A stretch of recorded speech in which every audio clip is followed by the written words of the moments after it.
Assalomu alaykum qadrli muxlis. Xonanda Dilnoz homiladorligiga qaramay ajrashganini va uni muxlislardan yashirganini, bunga sabab qilib, oilasi tiklanishi uchun astoydil harakat qilgani va buni uddasidan chiqolmaganini nihoyat muxlislariga ochiq aytib berdi.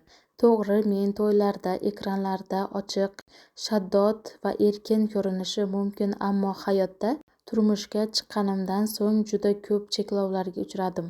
Xizmatlarga odatdagidek borib kelaman, ammo dugonalarim emin-erkin restoran va kafelarga borishadi. Menga esa bunga ruxsat yo'q.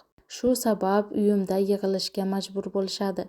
Ko'chada turmush o'rtog'im bilan birga yurgan holimizda ham har bir qadamim kuzatuv ostida va o'ta rashk qiladilar. Erkak muxlislarim bilan rasmga tushishimni xohlamaydi. Ko'p marta ishimni yig'ishtirishimni so'radi va uydan chiqmasligimni tayinladi. Natijada men chuqur depressiyaga tushdim. Buni o'zlari ko'rib hayron qoldilar. Sen uy ayoli bo'lsang butunlay boshqa Dilnozga aylanar ekansan.